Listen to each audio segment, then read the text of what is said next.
Hello everyone, welcome to Gcentric। सो दोस्तों, in the recent trend series digital electronics में आज का हमारा टॉपिक है लॉजिक गेट्स।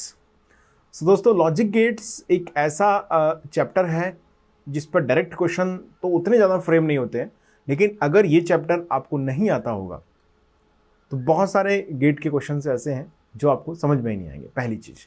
दूसरी चीज़, एक तरीके का जैसे किसी भी बिल्डिंग को बनाने के लिए ईंट बिल्डिंग ब्लॉक्स होती हैं, वैसे ही किसी भी लॉजिक सर्किट को डिज़ाइन करने के लिए जो ट्रांजिस्टर्स हैं वो बिल्डिंग ब्लॉक्स हैं, और ऑब्वियसली ट्रांजिस्टर्स से हम बनाते हैं लॉजिक गेट्स। यानी कि in the sense of logic हम बात करें, लॉजिक को परफॉर्म करने के साइंस में अगर हम बात करते हैं तो हम एक चीज़ बोल सकते हैं कि जो लॉजिक गेट है वो बिल्डिंग ब्लॉक है किसी भी लॉजिक सर्किट का। अब जितनी भी लॉजिक सर्किट, चाहे वो हम कॉम्बिनेशनल सर्किट में पढ़ रहे हों या सीक्वेंशियल सर्किट्स में पढ़ रहे हों, उनको इम्प्लीमेंट करने के लिए हमें लॉजिक गेट्स की ज़रूरत होती है। सो ऑब्वियसली लॉजिक गेट एक ऐसा सेक्शन है जिसको समझना डिजिटल इलेक्ट्रॉनिक्स को समझने के लिए अत्यंत आवश्यक है। ओके, तो इस पर डायरेक्टली लास्ट 3 ईयर्स की अगर मैं बात करता हूँ तो इस पर गेट इलेक्ट्रिकल में डायरेक्ट क्वेश्चन, समझिएगा बात को मेरी, क्योंकि इसको बिना पढ़े ना तो इलेक्ट्रिकल वाले डिजिटल को समझ सकते हैं, ना ईसी वाले, ना आईएन वाले। तो आपको पढ़ना तो है ही ये, लेकिन डायरेक्ट क्वेश्चन की फ्रेम होने की बात करें तो इलेक्ट्रिकल में लास्ट 3 ईयर्स में इस टॉपिक पर कोई भी क्वेश्चन फ्रेम नहीं किया गया।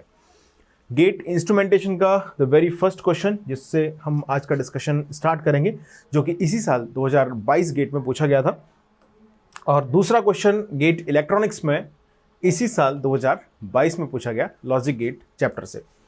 तो in the last 3 years scenario, gate 2020, 2021 and 2022, gate IN में 2022 यानी कि इसी साल एक क्वेश्चन फ्रेम किया गया, एंड गेट ईसी में 2022 फॉर द सेम ईयर एक क्वेश्चन फ्रेम किया गया।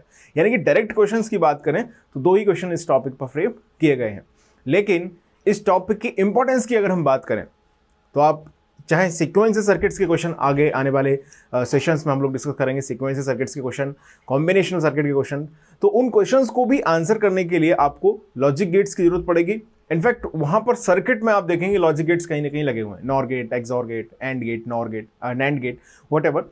तो बहुत सारे सीक्वेंशियल सर्किट्स को समझने के लिए या एक तरीके से उनके लॉजिक सर्किट को डिजाइन करने के लिए इनको यूज किया जाता है। तो जो क्वेश्चंस आते हैं उनमें भी लॉजिक गेट्स लगे होते हैं। तो लॉजिक गेट्स कहने का मतलब ये है कि इस पर इनडायरेक्ट क्वेश्चन या एक तरीके से हम बात करें दूसरे टॉपिक्स के क्वेश्चन में भी इनका बहुत इन्वॉल्वमेंट है, भागीदारी है। सो सबसे पहले आज की सेशन की हम लोग शुरुआत करते हैं from the question that was asked in the GATE instrumentation paper in 2022, 2022 यानी कि इसी साल के इंस्ट्रूमेंटेशन पेपर में ये क्वेश्चन पूछा गया था। सो क्वेश्चन नंबर की बात अगर मैं करूं तो question number I can say this is 7। The logic block shown has an output capital F is given by, यानी कि ये जो सर्किट आपको दिया गया है लॉजिक सर्किट कैपिटल F जिसका आउटपुट है वो दिया गया है। अब इस लॉजिक सर्किट का जो कैपिटल F है वो आपको यहां से आइडेंटिफाई करना है। That's a question. ओके, तो मैं समझता हूं बहुत ही बेसिक लेवल का क्वेश्चन है, एक तरीके से वेरी बेसिक ना बोल दें तो बेसिक तो बोल ही सकते हैं गाइस। बहुत स्ट्रेट फॉरवर्ड क्वेश्चन है। Logic circuit is given and they are asking for the expression. इस तरीके के बहुत सारे क्वेश्चन हमने ऑलरेडी क्लासेस में डिस्कस कर लिए हैं, तो मुझे उम्मीद है कि मेरी बिना मदद के, बिना मेरी किसी सहायता के आप में से जहाँ तो लोग इस क्वेश्चन को आंसर कर चुके होंगे। चलिए, तो एक बार स्क्रीन को पॉज कर दें और फटाफट से इस पूरे क्वेश्चन को नोट कर लें। लिखा सभी ने? चलिए अब बात करते हैं थोड़ा डिस्कशन की। सही, ए यहां पर वेरिएबल ए है जो कि इस नॉर गेट के लिए एज अ इनपुट काम कर रहा है, यानी कि यहां पर जो इनपुट है वो ए है। ओके, इसका कॉम्प्लीमेंट किया, यानी कि यहां पे जनरेट हुआ A bar. This A bar is connected to this NOR gate. Okay, दूसरा वेरिएबल है दोस्तों बी, जो कि यहां से अगर हम ऑब्जर्व करें तो इसका कॉम्प्लीमेंट यानी कि ये बी बार ये कनेक्टेड है किससे? ये कनेक्टेड है नॉर गेट के दूसरे टर्मिनल से, और इस नॉर गेट के भी दूसरे टर्मिनल से ये कनेक्टेड है। आप जानते हैं नॉर गेट के ऑपरेशन में a plus B whole bar, अगर a b इनपुट है तो a plus B whole complement. Okay, अब जो भी इनपुट है, मान लीजिए पी क्यू इनपुट है, B plus Q whole complement. So as usual एक इनपुट है गाइज यहाँ पर ए बार, पहले वाले नॉर गेट की बात करूं, इधर वाले की, लेफ्ट साइड वाले की, और दूसरा जो है वो क्या है, बी बार है। ओके, सो दूसरा है बी बार। तो गाइज यहाँ पर क्या जनरेट होगा, सो आप बहुत क्लियरली बोल सकते हैं यहाँ पर जनरेट होगा A bar plus B bar whole complement. Is this correct और not? Yes of course it is. बहुत बेसिक सी बात हम कर रहे हैं। ए बार एक इनपुट है, बी बार दूसरा इनपुट है, A bar plus B bar whole bar. Okay, चलिए अब दूसरा इनपुट, यहाँ पे एक इनपुट क्या है, ए है, दूसरा इनपुट क्या है, बी बार है। तो गाइज आप बोल सकते हैं यहाँ पर जनरेट होगा A plus B bar whole bar. Is this all right? Yes of course, it's a basic thing. A input is here, B bar input is here, so I will say A plus B bar whole bar. Understood है? चलिए अब हम capital F जो generate कर रहे हैं उसके लिए एक इनपुट हो गया ये, जिसको मैं बोल दूं ऐसे, अपने मन से मेरा मन किया P, इसको मैंने बोल दिया Q। So guys can I say here this capital F is equal to P plus Q whole bar. यहां तक सही है? P plus Q whole bar. Okay, चलिए P क्या है, A bar plus B bar whole bar. तो आप चाहें तो इसमें डिमॉर्गन्स थ्योरम जिंदाबाद वो लगा सकते हैं बिल्कुल। तो A bar plus B bar whole bar, addition under the whole complement becomes multiplication with या and operation with individual variable या इंडिविजुअल टर्म्स गेट कॉम्प्लीमेंटेड। यानी कि हम ऐसा बोल सकते हैं कि this P is simply A bar dot bar of the bar B bar. Understood है? चलिए, तो ये हो गया आपका P is equal to A B. So guys, this P is what? AB plus now what is the value of Q? यहां पर क्या लिखा हुआ देखो, A plus B bar whole bar. So guys, addition under the whole complement, what I can write? Of course we can write, या हम इसको चलो यहाँ पे as it is भी रखते तो भी कोई प्रॉब्लम थी नहीं। इट्स ओके, चलो सॉल्व कर ही लिया तो इसको भी सॉल्व कर लेते हैं। चलिए क्या आएगा क्या आएगा इसका आंसर? यहां पर आएगा simple A bar dot B bar of the bar. Alright, so simple A bar dot B bar of the bar means that become simply B. So can I say Q is equal to, यहां पर आएगा A bar dot B. Understood? चलिए, तो ये Q की value हमने obtain कर ली, P की वैल्यू हमारे पास है। Let's put the value of P and Q, so capital F will be obtained. Okay, तो यहां से हमारे पास आएगा Q is equal to that is A bar B. Capital F की वैल्यू हमारे पास ये आ चुकी है। इतनी बात क्लियर है? यहां तक कोई कंफ्यूजन की गुंजाइश नहीं है? हम चाहते तो डायरेक्ट भी इसकी वैल्यू हम रख सकते थे, हालांकि डायरेक्ट रखते तो सही होता, कोई दिक्कत नहीं। चलिए, इट्स ऑलराइट ऑलवेज। देखिए A B plus A bar B under the whole complement. अच्छा, इस होल कॉम्प्लीमेंट ऐसे ब्रैकेट में तमीज से, एक सभ्यता के अंदर, है ना? तो क्या मैं यहां से बी को कॉमन ले सकता हूं? Tell me, can I take B common? देखो अंडर द कॉम्प्लीमेंट ही चलेगा सब कुछ। ये बड़ा सा कॉम्प्लीमेंट खींचे, ये इसी कॉम्प्लीमेंट के अंदर बैठे सब, ठीक है? तो बी हमने यहां से कॉमन लिया। So in the bracket what we will have guys, what we will have in the bracket, क्या बचेगा? देखो मुझे लग रहा है यहां से ए बचेगा, यहां से ए बार बचेगा। अच्छा, ए प्लस ए बार क्या होता है? बहुत मुश्किल बात है। A plus A bar is equal to what? 1। Boolean algebra जिंदाबाद। a plus A bar is equal to 1। अब आप इसमें a की कुछ भी वैल्यू रखें, 0 रखेंगे तो 0 प्लस 1 बनेगा, 1 रखेंगे तो 1 प्लस 0 बनेगा। बात यह है कि 1 ही आएगा। क्लियर? तो b dot 1 whole complement. So guys capital F is equal to हमारे पास आ गया यहां से, capital F is equal to whole complement b dot 1। b dot 1 क्या हो गया? b। तो capital F is equal to आ गया b बार। ऑलराइट, चलिए कैपिटल F की वैल्यू हमारे पास आ चुकी है B बार। अंडरस्टूड है सभी को? So which one option is correct guys? Option D is the right answer of this question. Yes. So फटाफट से स्क्रीन पॉज करें एंड इसके सॉल्यूशन को आप नोट कर लें। लिख लिया है सभी ने? आगे बढ़ा जाए। अंडरस्टूड है?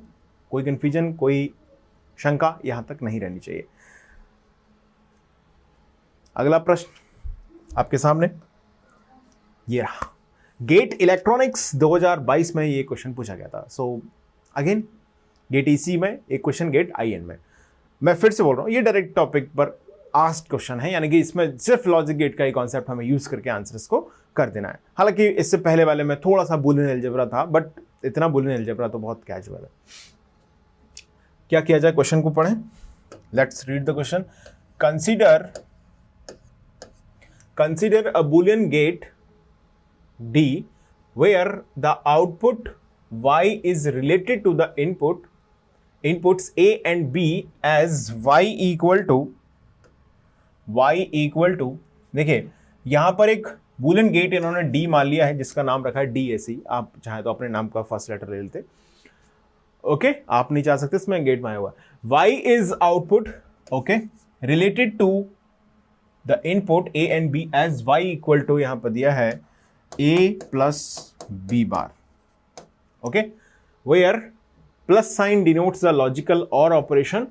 The boolean inputs 0 and 1 are also available separately.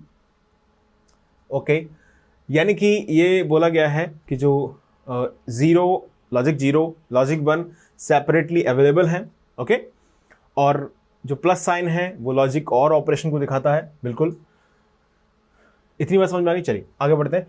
Instances of D gates and input 0 and 1,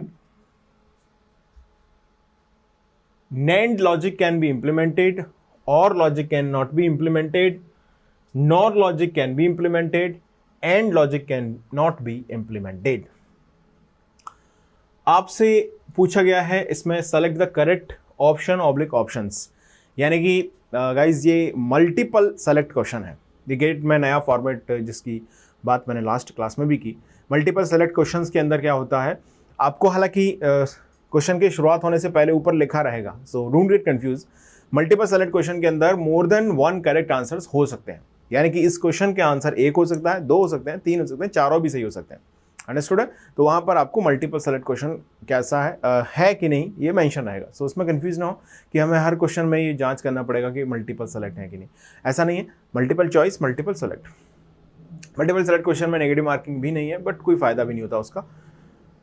okay, चलिए तो हमारे पास ये एक्सप्रेशन दिया गया है। हालांकि ये एक्सप्रेशन मैंने क्लासरूम में डिस्कस किया हुआ है, तो मुझे उम्मीद है कि इसको भी आप, इस क्वेश्चन को भी, इसको मॉडरेट हम बोल सकते हैं। अगर आप इस क्वेश्चन को वेरी फर्स्ट टाइम या इसके कॉन्सेप्ट को वेरी फर्स्ट टाइम देखेंगे तो it's moderate to difficult level question, we can consider it. But अगर आपने ऑलरेडी इस टॉपिक पे, जैसे क्लासरूम में मैंने डिस्कस किया है इस टॉपिक को, इसके साथ एक और अटैच टॉपिक होता है y equal to a bar b। यहाँ पर लिखा है ना a प्लस बी बार, वैसे ही वहाँ लिखा रहता है y equal to a bar into b। तो अगर आपने ये ऑलरेडी सीखा हुआ है तो आपके लिए आसान हो गया क्वेश्चन, और आप पहली बार इस क्वेश्चन के ऑब्जर्वेशन से आंसर करना चाहते हैं, then it is moderate level difficult question. Understood? चलिए, तो दोनों बातें मैंने कर ली हैं। y equal to a plus B bar, ये मेंशन किया गया है हमको। ध्यान से अगर हम ऑब्जर्व करें, आपसे पूछा गया है कि अगर हम 0 1 एंड a b बार, ये जो y है, इसको as a logic gate use करें। मान लीजिए मैं एक ऐसा बॉक्स बना रहा हूं जिसका नाम है D, जैसा बोला गया इसमें, जिसके इनपुट है a b। क्वेश्चन को मैं थोड़ा सा आपको एक्सप्लेन कर दूं पहले, और जिससे आउटपुट जनरेट हो रहा है y। अंडरस्टूड है? तो ये जानना चाहते हैं कि सिर्फ D गेट्स को यूज करके, बहुत सारे D गेट्स आपको दे दिए हैं, यानी कि ऐसा D गेट्स जिसमें y की value a plus B bar generate होती है, ऐसा एक D गेट आपको दे दिया गया। और आपसे ये जानना चाहते हैं कि कौन सा लॉजिक गेट है जो इससे इंप्लीमेंट किया जा सकता है। तो इसके 4 ऑप्शन आपको दिए हैं। NAND गेट को इंप्लीमेंट कर सकते हैं, OR को नहीं कर सकते, ऐसे उन्होंने 4 ऑप्शंस बनाए हैं ना। NOR को कर सकते हैं, AND को नहीं कर सकते, इस तरीके के 4 ऑप्शंस आपको दिए गए हैं। बात आपको समझ में आ गई? आपको बताना है इसमें से कौन सा ऑप्शन जो है वो करेक्ट है। करेक्ट ऑप्शन या ऑप्शन से 1-2 ज़्यादा, 2-3 ऑप्शन या जितने भी, ये आपको क्वेश्चन पूछा गया है। I am just hoping that now you understand the question. Okay, question आप समझ चुके हैं। अब मैं उम्मीद करता हूँ कि आप सभी लोग इस क्वेश्चन को एक बार ट्राई करेंगे और आंसर कर पाएंगे जहाँ तक है। चलिए, तो आप जिन लोगों ने भी ट्राई किया है और आंसर से कर पा रहे हैं, दैट्स ओके। अब मैं सॉल्व करता हूँ, समझिएगा ध्यान से। गाइज, हम जब भी बात करते हैं, जैसे नैंड गेट की हम बात करें तो नैंड गेट के अंदर आप जानते हैं कि जो y है आउटपुट वो होता है ए बी होल बार, बिल्कुल। अच्छा, नॉर गेट के अंदर आउटपुट होता है A plus B whole bar. तो क्या इस नैंड गेट के आउटपुट को मैं ऐसे लिख सकता हूं, ए बार प्लस बी बार। ओके, सही लिखा है, बिल्कुल। देखिए यहां पर किसी भी डिजिटल सर्किट के अंदर जो डिजिटल लॉजिक्स की हम बात करते हैं, ओके, लॉजिक डिजिटल सर्किट के अंदर जो डिजिटल लॉजिक परफॉर्म किए जाते हैं उनमें 3 ऑपरेशंस की बात होती है। एक है कौन सा, कॉम्प्लीमेंट, ओके, या हम इसे बोलते हैं इन्वर्जन, ओके। दूसरा है एडिशन या और तीसरा है एंड। आप किसी भी लॉजिकल एक्सप्रेशन को उठा के देख लीजिएगा, किसी भी लॉजिकल एक्सप्रेशन को, एक्स वाई जेड, बहुत सारे लॉजिकल एक्सप्रेशन हमने बूलियन अलजेब्रा में पढ़े, ओके। तो उन सभी लॉजिकल एक्सप्रेशन को या किसी भी पर्टिकुलर लॉजिक सर्किट के लॉजिकल एक्सप्रेशन को अगर आप कंसिडर कर लें तो आप देखेंगे कि 3 ही ऑपरेशंस के अबाउट सब कुछ लॉजिकल एक्सप्रेशन में चल रहा है। यानी कि इन 3 ऑपरेशंस के डिवीजन नहीं हो रहा है कहीं भी, ओके। सब्ट्रैक्शन होता भी है तो हम ऐसे लिखते हैं उसको, a minus B equal to, हम कैसे लिखते हैं, मतलब a प्लस बी बार लिखते हैं। यानी कि अल्टीमेटली यहां पर 3 ही ऑपरेशंस चलते हैं, कॉम्प्लीमेंट और एंड, अंडरस्टूड।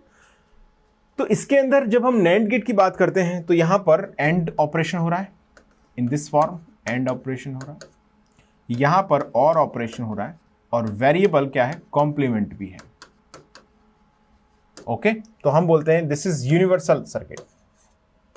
ये कैसा सर्किट है, यूनिवर्सल लॉजिक सर्किट है, नैंड गेट। क्या यही बात हम नॉर गेट में भी बोलते हैं? Yes, NOR gate is what, A plus B whole bar. जरूरत पड़ने पर हम इसको क्या लिख सकते हैं, बोलो, क्या मैं इसे ए बार डॉट बी बार लिख सकता हूं निश्चित तौर पर। तो गाइज ए प्लस बी होल बार में यहां पर हो रहा है और ऑपरेशन, यहां हो रहा है कॉम्प्लीमेंट, और यहां हो रहा है एंड ऑपरेशन। तो गाइज क्या ये भी यूनिवर्सल सर्किट है? यस और यूनिवर्सल लॉजिक सर्किट है। नैंड गेट, नॉर गेट कैसे सर्किट है? यूनिवर्सल लॉजिक सर्किट है। अब आपको दिमाग में आ रहा होगा कि मैं नैंड और नॉर की बात क्यों कर रहा हूं जबकि मेरे से ए प्लस बी बार के बारे में पूछा गया है। बहुत कोरिलेटेड है, समझिएगा। हमने बोला यहां पर डिजिटल लॉजिक में 3 ऑपरेशन हो रहे हैं, कॉम्प्लीमेंट और एंड, यानी कि addition, multiplication and complement, inversion. ये तीनों ऑपरेशन इसमें देखने को मिलते हैं, that's why it is a universal logic circuit. ये तीनों ऑपरेशन इसमें देखने को मिलते हैं, that's why it is a universal logic circuit. क्या मैं y equal to A plus B bar को नोटिस करूं तो क्या ना इसे यहां पर हो रहा है और ऑपरेशन, यहां है इन्वर्जन, या हम इसे बोलते हैं कॉम्प्लीमेंट। क्या बोलते हैं इसको, कॉम्प्लीमेंट, अंडरस्टूड। और अगर मैं इसमें डिमॉर्गन्स थ्योरम लगा दूं, लाइक इसको ऐसे भी लिखा जा सकता है, बिल्कुल लिखा जा सकता है, तो whole complement of A bar dot B. तो यहां पर अब एंड ऑपरेशन भी दिख रहा है, मींस एंड और कॉम्प्लीमेंट, ये तीनों ऑपरेशन ये परफॉर्म कर सकता है। Means can I say guys this is also universal logic? Yes, okay. तो नैंड नॉर की तरह y equal to A plus B bar भी एक यूनिवर्सल लॉजिक एक्सप्रेशन है। यानी कि अगर हम a प्लस बी बार को एक ऐसे लॉजिक गेट की तरह ट्रीट करते हैं तो ऑब्वियसली किसी भी लॉजिक सर्किट को, जैसे नैंड गेट में हम क्या बोलते हैं, by using NAND gate we can implement any of the logic circuit. Yes और नो बोलते हैं, बिल्कुल। By using NOR gate we can implement any of the logic circuit. Similarly एक ऐसा लॉजिक गेट जो ए प्लस बी बार को generate करता है, उस लॉजिक गेट को भी यूज करके किसी भी लॉजिकल एक्सप्रेशन को इंप्लीमेंट किया जा सकता है। क्लियर है? अब मैंने ये बात समझा तो दी आपको, लेकिन फॉर द फ्यूचर आपको ये चीज रखनी है अब दिमाग में। क्या रखोगे? Right a note here, right a note here. as same as NAND gate and NOR gate,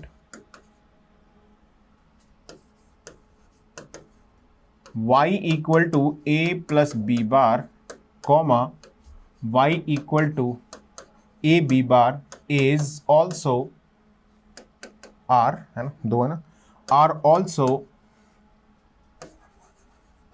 universal logic gate, universal logic circuit. यानी कि जिस कैटेगरी में हम नैंड गेट को, नॉर गेट को रखते हैं, हम उसी कैटेगरी में ए प्लस बी बार या ए डॉट बी बार को भी रख सकते हैं। ए डॉट बी बार के साथ भी वही सिमिलर सिचुएशन है। अंडरस्टूड है? तो for the future point of view आपको ये चीज थोड़ी रखनी है अब दिमाग में, ठीक है? बार बार हम इसको रियलाइज नहीं करेंगे। अब क्वेश्चन देखिए, अब हमको अगर ये चीज याद है तो अब क्वेश्चन, हम एक नए क्वेश्चन के लिए रेडी हो चुके हैं। Maybe they are asking for the implementation. आपसे पूछ ले भाई कि implement OR gate by using A plus B bar, तो वो आपको अब प्रिपेयर करना है। अंडरस्टूड है? ये क्लासरूम में सारी चीज़ें मैंने डिस्कस करी हैं। तो अगर आप रेगुलर क्लासरूम अटेंड करते हैं देन आप इन चीज़ों को बहुत अच्छी तरीके से कॉन्सेप्चुअल वे में समझ पाएंगे।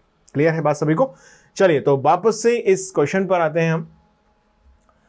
तो आप बताइए क्या इससे इंप्लीमेंट हो सकता है? क्या इंप्लीमेंट हो सकता है दोस्तों? क्या नैंड लॉजिक इंप्लीमेंट हो सकता है? बिल्कुल इंप्लीमेंट हो सकता है NAND logic, yes for sure. क्या और लॉजिक कैन नॉट क्यों बोला इन्होंने? बिल्कुल इंप्लीमेंट कर सकते थे, तो ये ऑप्शन गलत हो गया क्योंकि इन्होंने मना कर दिया है। और लॉजिक को भी, अरे भाई यूनिवर्सल लॉजिक सर्किट है, आप तो लॉजिक गेट का नाम बताओ, वो इंप्लीमेंट हो जाएगा। मल्टीप्लेक्सर इंप्लीमेंट हो जाएगा, डिकोडर इंप्लीमेंट हो जाएगा। अंडरस्टूड है? तो कोई भी लॉजिक सर्किट इंप्लीमेंट हो जाएगा, सो ऑब्वियस है। Nor logic can be implemented, yes of course. And logic can not बोल दिया इन्होंने। अगर ये बोलते एंड इंप्लीमेंट होगा और इंप्लीमेंट होगा तो आंसर है यस। तो गाइज यहां पर option number A and C is the right answer of this question. Multiple select question है, बेसिक क्वेश्चन है, बहुत डिफिकल्ट नहीं मान सकते। अगर हमने already A plus B bar या ए बार प्लस बी, मैंने ए बार प्लस बी करके पढ़ाया हुआ, एक ही बात है, कोई फर्क नहीं पड़ता। कॉम्यूटेटिव लॉ फॉलो करते हैं सारे लॉजिक गेट्स।